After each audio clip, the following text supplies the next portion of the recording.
Inilah akibat medku.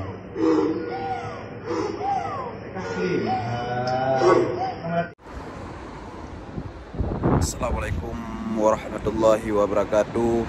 Terus semangat ke Bandung, rakan-rakan YouTuber ke Bandung, kaum muslimin, kaum muslimat seluruh dunia. Sehingga uro sambut punupun Ramadan 12 Hijriah. Nebak momennya lo nak sampaikan salam Ramadan. Pilih nebaknya nasabah kejadian dalam padu-padu puronyo yang hana dek muka publik yang kabeh rubah keripuk bangsa Aceh di Aceh Temu di kawasan PT Mikong letakkan keadaan yang cukup hadap, tetapi atranya hana itu biar dalam media-media hingga hana sodope yang kejadian di Aceh Timur, dan sangat berharap bak pemangku kepentingan di Aceh untuk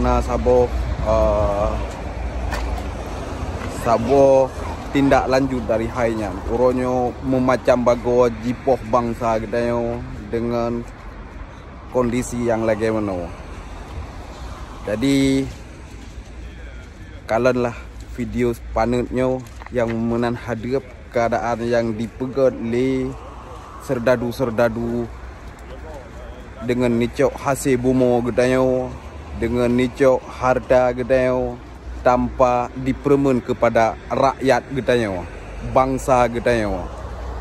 Di sinan terang deh kalian gedayo manteng dalam nanggro jajahan yang hana lepas daripada pembantaian secara model yang dipegat oleh senambung-senambung jaro penjajah Belanda. Lagian nilai bacut komentar dari Lun, wahai saudara Lun Bandung, bunung yang kalon hanjir tamu dep gedanyo nafsi datih bumo Allahnya. Nebak kesempatannya hana le mukatimah karena singoh kata mong puasa nyo mesti harus perhatian khusus kepada cara-cara kita yang kabih rubah dengan wabgah yang di nanggro kita tapi kita yang manteng kasihan nan manteng dile lebih dengan kurang lagi maaf. Assalamualaikum warahmatullahi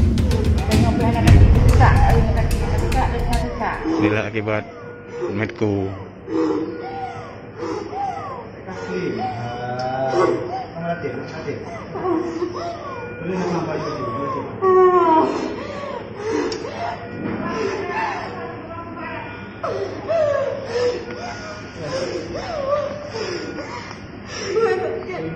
Oh,